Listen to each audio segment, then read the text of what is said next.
In this video, we're going to go over 17 things that you should know about Gig Harbor, Washington, and we're going to get started on that right now.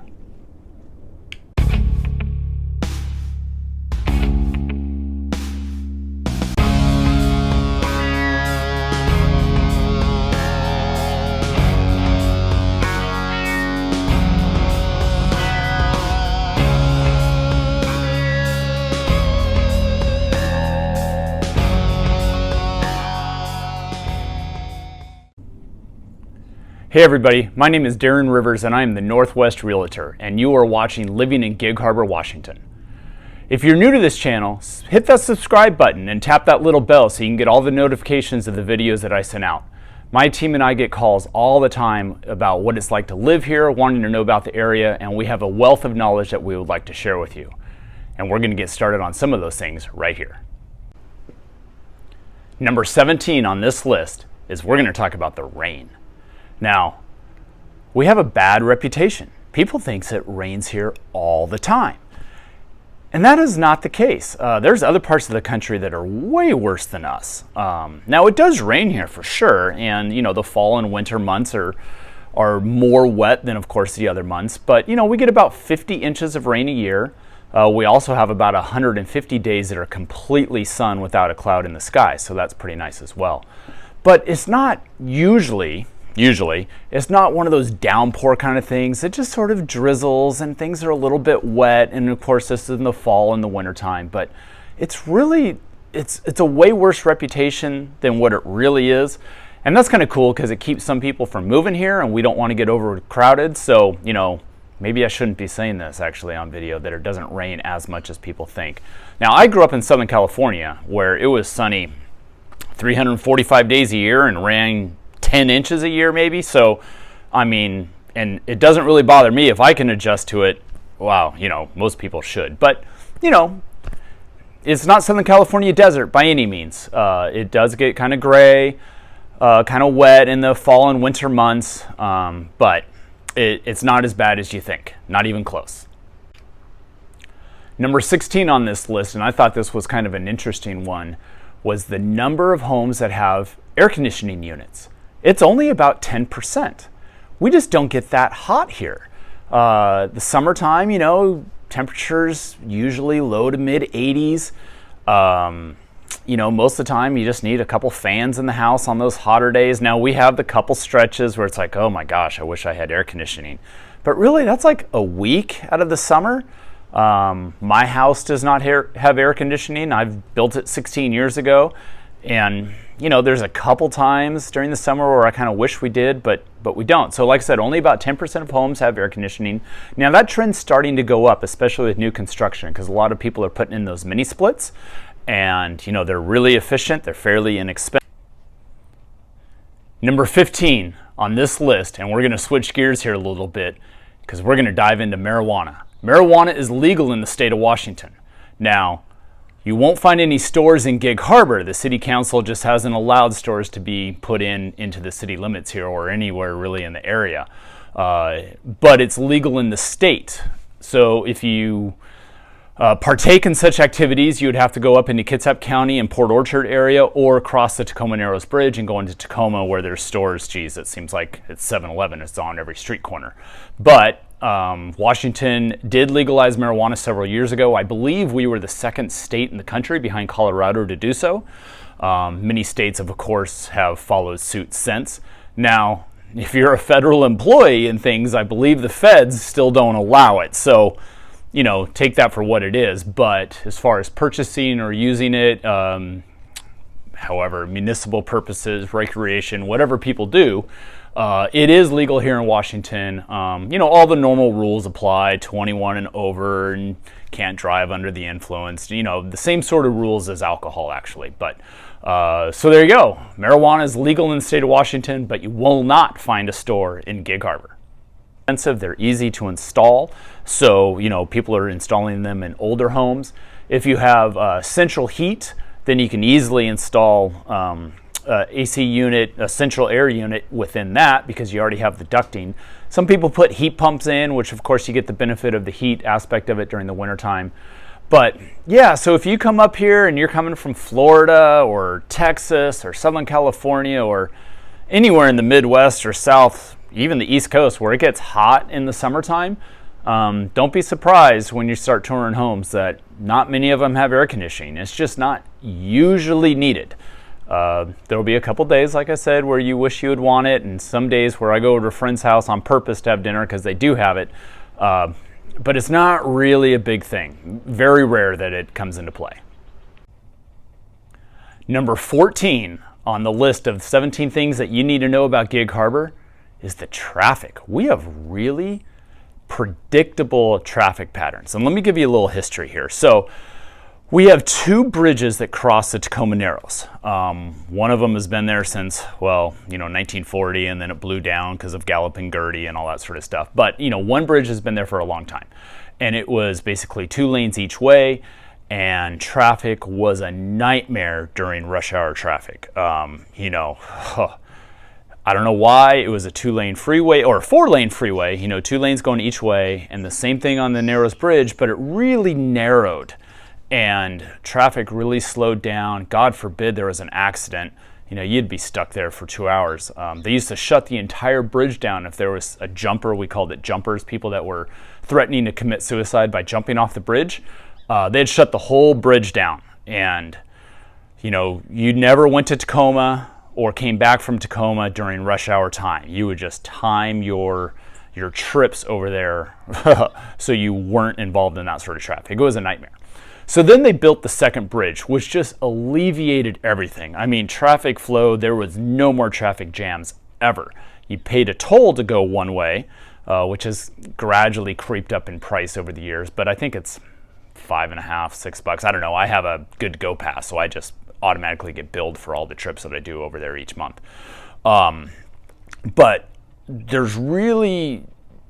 traffic's really light. Now, in the last few years, with all the new construction that has gone on and more people moving here, we do have a little rush hour traffic that I've noticed in the evenings heading from Tacoma area into Gig Harbor. But it's not the bridge anymore. It's you get into Gig Harbor and you hit the Olympic exit and the Willachet exit, and there's some slowdowns, definitely.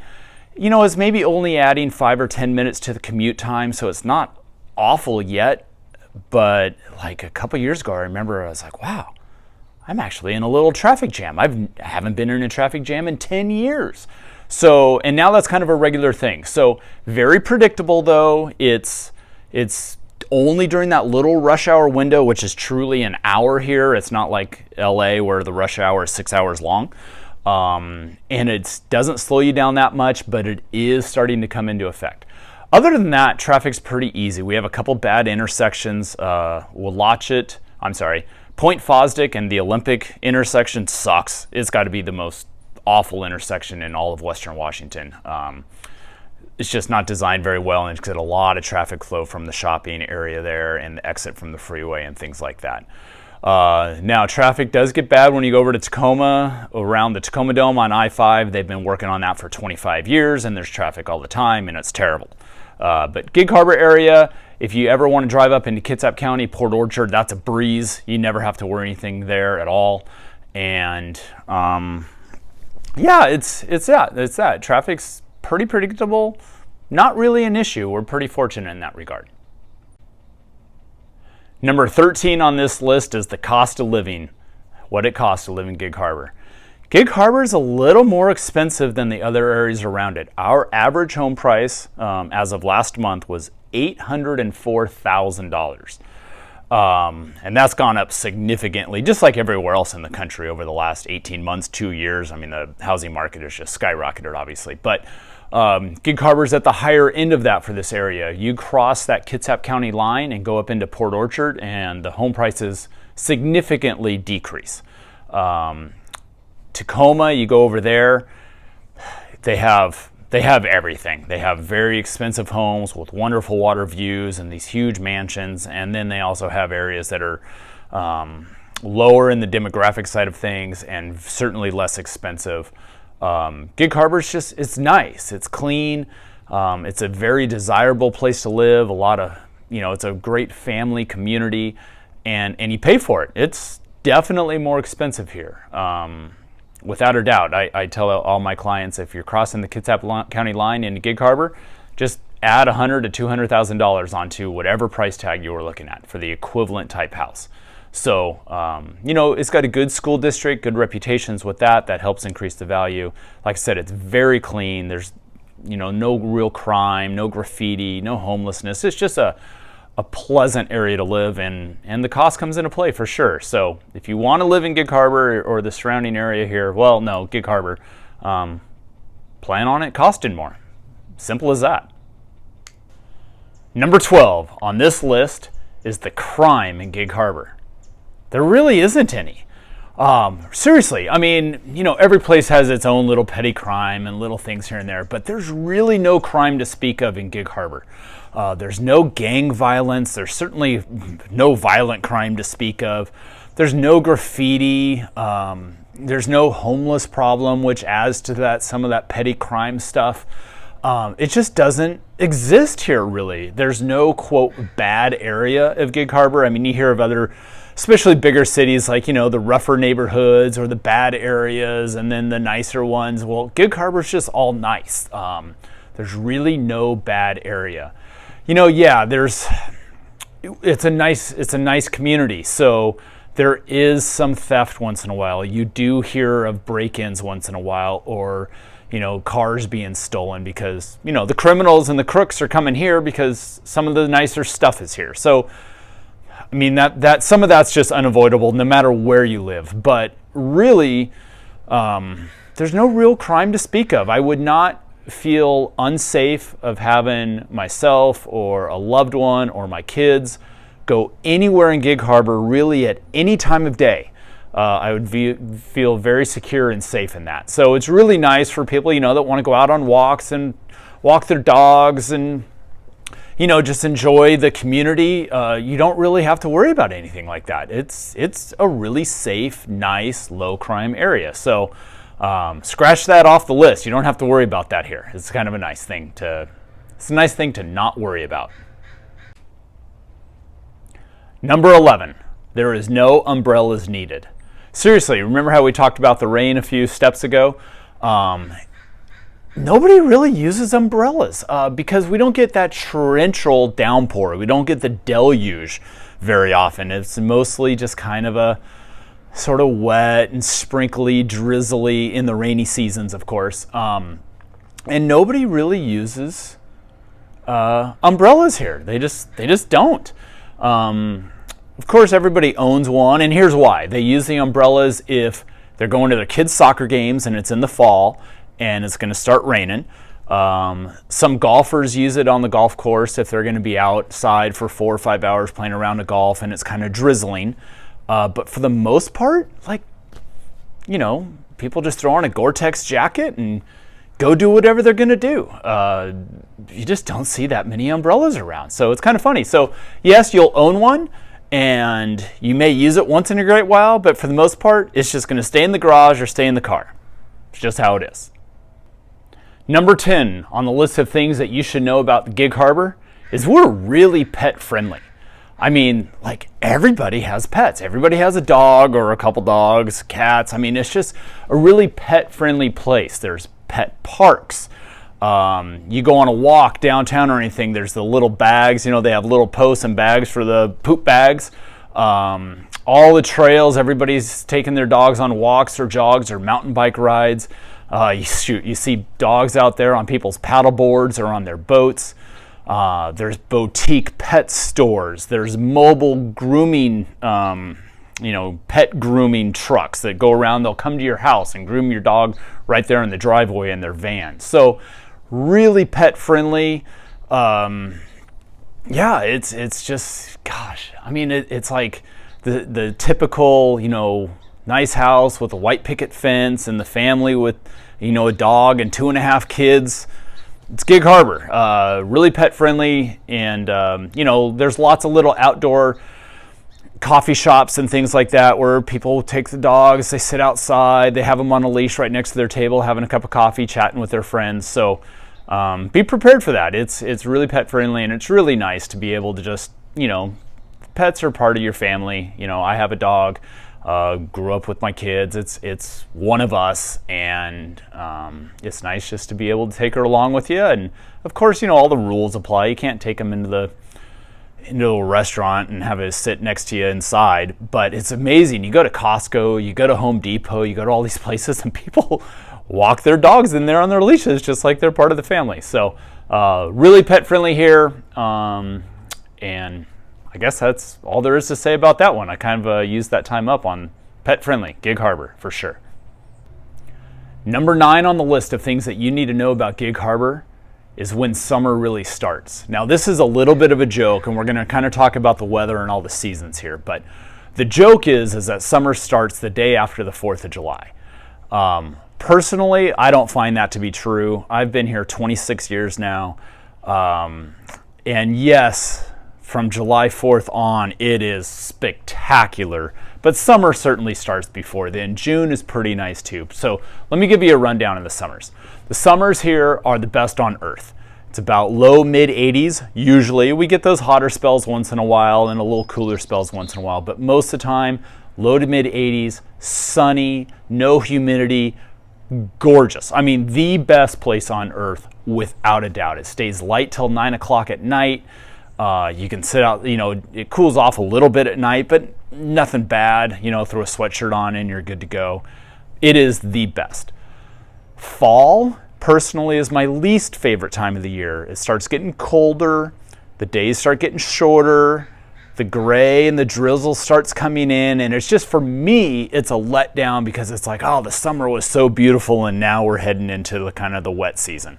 And all those summertime activities are kind of coming to an end. So it's my least favorite. Now it's gorgeous with the change in colors, the leaves and all that stuff. It's really, really pretty. Not quite East Coast pretty. That's a whole nother extreme. Those colors are extraordinary. But here it's along those lines, maybe not quite to that extent, but it's really, really pretty. But it starts raining. I don't like the fall very much. The winter average temperature, high 40s, low 50s. Yes, we get those cold spells for sure, but it's kind of gray, it's kind of wet, it's kind of drizzly. Days are short, it gets dark 4:30, 4:45. But there's wintertime activities to go do. There's snow skiing, really good snow skiing not very far away. People still golf year-round. People still bicycle and mountain bike and hike. They do it year-round. They just dress appropriately. The winters are not all that bad as compared to other parts of the country where you have a lot more extremes, right? And then the spring starts coming around, and I call the spring a bunch of teaser days because you get a week of just beautiful, sunny, warmer temperatures, and you can feel the season changing, and all the leaves are starting to come out, and the flowers are blooming, and it's gorgeous and it's great. And then when you get a week of not so great weather, so you had a teaser week and then a bad week, and a teaser week and then a bad week. But the trend, the days are getting longer and warmer, and you're starting to wear shorts, and that's where spring is. And then if you ask the locals, July 5th hits and summer starts. It's really like June. Now, will it rain once in a while in June or drizzle? Sure. But for the most part, it's pretty nice then too. So there you go. That's the weather in a nutshell here in Gig Harbor. Number 8 on the list of things you should know about Gig Harbor are what sort of indoor activities that you can that you can participate in. And we bring this up because we do go through those stretches where the weather's crummy and you want to do something. You don't want to be, locked down in your house, so you want to go do stuff, but the weather's crummy outside. Or maybe you're just not an outdoor adventurous type of person and like to do other type of hobbies. So there's lots of indoor activities that you can do here in Gig Harbor all the time. There's a full arcade and bowling alley over at Ocean 5. There is this little place called Clay or Java and Clay and Java. One of those two. Anyway, it's a coffee shop that's also like an artsy little place where you can make little clay things or paint, and it's an artsy place, little craft place that also is a coffee shop. So a lot of people gathered there and hang out for a couple hours, have a cup of coffee, chit chat, and then make a little project. There's a history museum of Gig Harbor downtown. There's restaurants of all types. So there's plenty to do that's inside. Uptown, there's the movie theater. There's a full new shopping area there. So there's lots of places to go, lots of things that you do. You don't have to be locked down in your house doing Netflix all day during those bad weather times.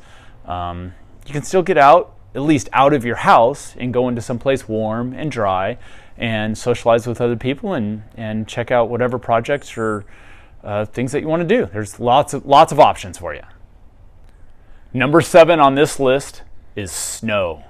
You should know about the snow here in Gig Harbor. There's really not much. Okay, so here's the deal with the snow. And I know this is kind of going back to weather, but we need to talk about snow. It snows a few times a year, and it's usually 2 or 3 inches. That's kind of usually all we get. It really doesn't affect us much at all. It's January right now. I'm sitting in my backyard by a little fire, but you know, it's pretty mild.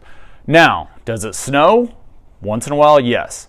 And when it snows, oh my God, the world shuts down. It is like Armageddon. We get a ½ inch of snow on the ground. School shut down. People don't go to work. They don't know how to drive, which is really weird because half the people that live here drive Subarus, which is the best snow car in the world and can go anywhere. And oh my God, there's a ½ inch of snow on the ground. I mean, the people in Buffalo would laugh at us because we're a bunch of sissies. Now, once in a while, in the last couple years, we've had a week of snow where it snows like 8 to 12 inches or whatever, and you know, it's pretty significant, and that definitely impacts us. In the last couple years, we've had that happen for a week, 10 days, something like that. That's been out of the norm as in previous years. Like I said, you know, it snows a couple times a year. Sometimes it snows and it doesn't even stick, and most of the time it's gone within a day or two. So it don't have chains. Some people put studded tires on their car. Many people drive around with just 2-wheel drive, and 98% of the time that's fine. And like I said, everybody drives this. Everybody. So many people drive a Subaru. One of my cars is a Subaru, and I'm telling you, it goes everywhere. But why the world shuts down when it snows here, it does. I mean, stops. Don't go anywhere. It's like state of emergency type stuff. It's kind of funny. It's fairly comical. So that's the scoop on the snow. It happens once in a while, and it's really pretty when it does. But man, it impacts life here huge until it's gone. Number 6 on the list of what you should know about Gig Harbor is the history of Gig Harbor. Like, how did we get here? And how did they name it Gig Harbor? So let me tell you that. So it was, quote, discovered, right, because the native people were here previously, but it was discovered by the Wilkes expedition in 1840. And the reason it's called Gig Harbor is they entered the harbor on a little boat, it's a long boat, but it called the Captain's Gig, and that's why they called it Gig Harbor. It was incorporated into a city in 1946, but Gig Harbor really started as a fishing village. That was really the crux of it all. And then boat building became a pretty big industry here. And then, of course, the logging industry was all around the area. So those were the 3 real things that started with Gig Harbor. It's kind of interesting. Much of the area in Washington, things are named after Native American names. I grew up in Southern California. Everything down there is named Hispanic names, as far as streets and towns and stuff like that. Well, here it's Native American names.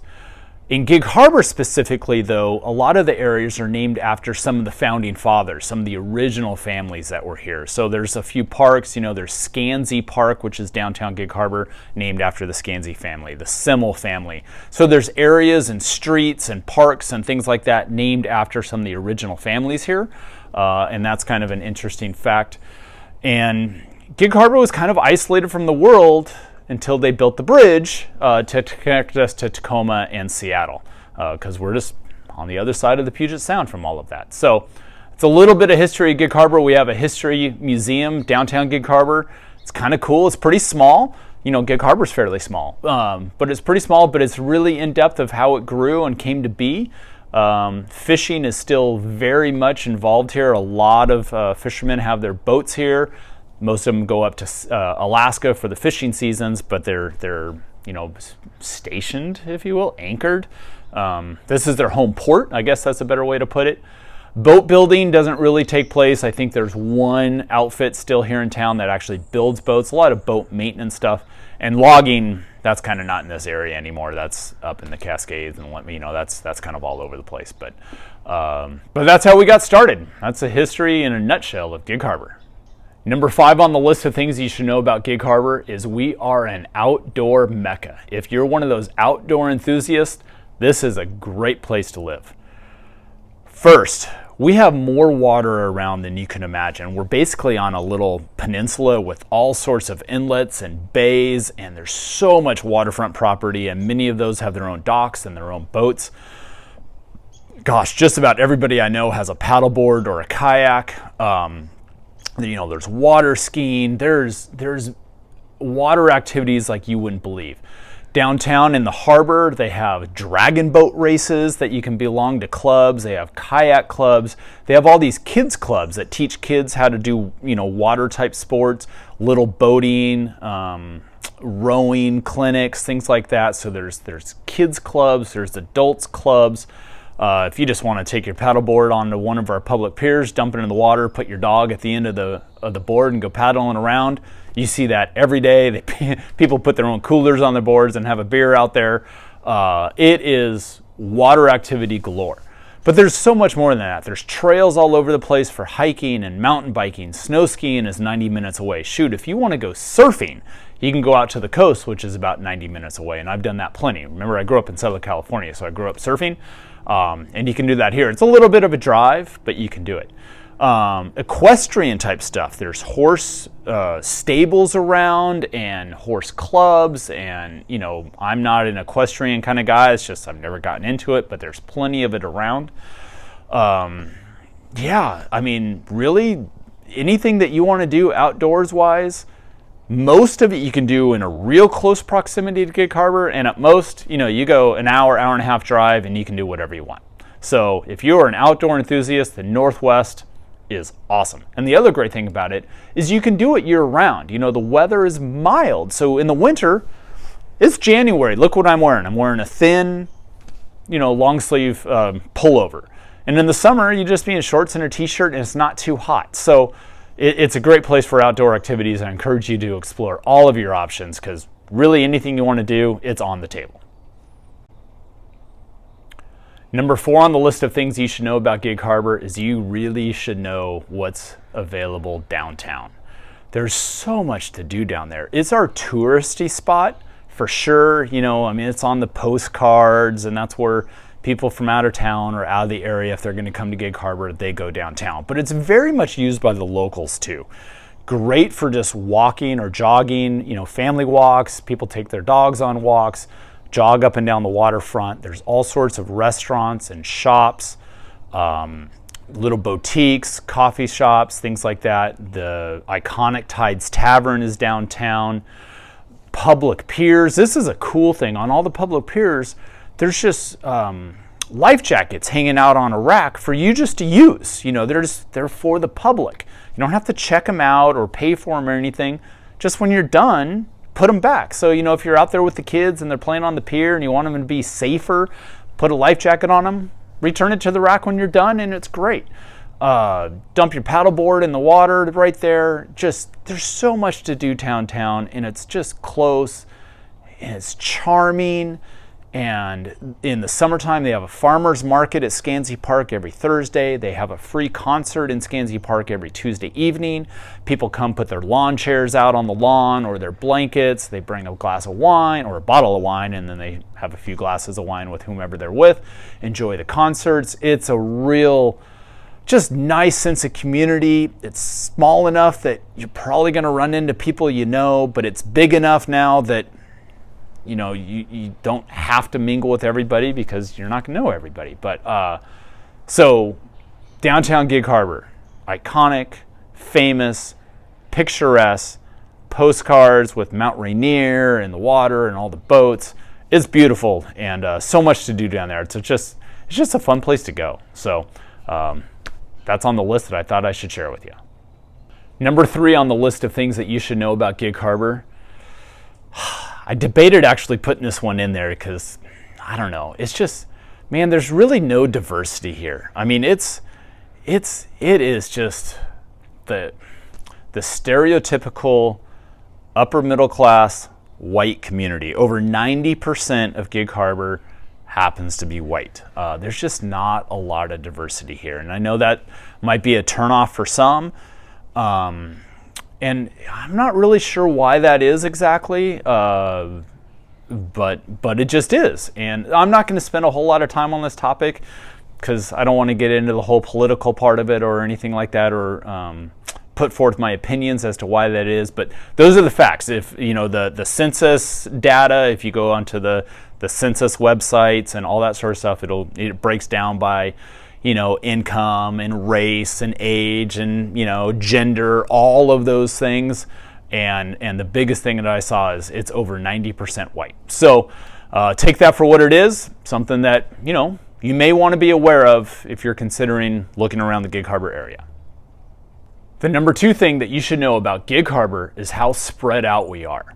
Now, I mentioned earlier that it's not a very large community, right? So Gig Harbor itself, the city limits, is like just over 10,000 people. It's pretty small. And then there's the unincorporated part of Gig Harbor, and that whole area encompasses around 40,000 people. But it's so spread out. I mean, you can go out to the tip of Fox Island, go way out by Kopachuk. You can go over on the other side towards Sunrise Beach, and you're just kind of a ways away. If you're on the tip of Fox Island, it's going to take you 20-25 minutes just to get to the freeway, or to any of the main shopping areas, or get your kids to school. It's pretty remote. Now, the closer you're into town, obviously all that stuff goes away and it's pretty easy to get anywhere, but you can live in Gig Harbor and be 20 minutes away from the grocery store, or 20 minutes away from just getting on the freeway to drive to work. So keep that in mind. We're really spread out. So it's kind of nice in one regard because you can live in those areas and not have neighbors right on top of you. You have, you know, bigger lots. There's places that have 5-10 acres and equestrian property. And then, of course, you know, with new construction and urban density that they're trying to enforce, you can have those little postage stamp lots, and, you know, literally where you can almost, you know, reach a cup of sugar outside your kitchen window and hand it to your neighbor who's in their kitchen. So you have that too, but that tends to be more the new construction and closer into town. You get out further and it's more spread out, but it's going to take you a while to drive there too. So keep that in mind. We're very spread out here in Gig Harbor. Number 1 on my list, and it's not number 1. None of this was in order. It just happens to be the last one I'm getting to, and I was doing the countdown. So number 1 on the list, something you should know about Gig Harbor and Western Washington in general, there's no bugs. Like, really, there's like no bugs. It is so nice. I've never put on mosquito repellent. Now, do we have a few mosquitoes? Sure. Do we have a few flies? Sure. But there's like no bugs. You go to the East Coast, I was in Florida one time, all the pools have nets around them. That doesn't exist here. Bugs are a non-factor. And I don't know, you know, it's just mild temperatures and low humidity, and it's just not the environment for them. It's really pleasant for us because it's mild and there's little to no humidity and things like that. But man, there's no bugs. You never have to worry about that stuff. It's just, those are a nuisance that do not exist here. So it's really cool. You just don't have to worry about it. Now, this is a little odd fact for you. This is the only area I've ever heard of where there are wild peacocks. Like, I'm not kidding, wild peacocks. The big birds, I've had them in my backyard. I've had them in my roof. You don't see them very often. You know, I see them a couple times a year, but there's a couple that live in my community that it's just the weirdest thing to see a peacock walking down the street from time to time. So we do have those. And they're not bugs, obviously. They're not a nuisance. It's actually kind of a cool novelty that we have that. So there you go. No bugs to worry about in Gig Harbor, or Western Washington for that matter. So there you have it, folks. 17 things that you should know about Gig Harbor, Washington. If you have any questions about any of it, give me a call, send me a text, send me an email, put a comment in the comment section of this video. I'd be reaching out to you right away, help you out with whatever you need, and I'll see you on the next video. Take care.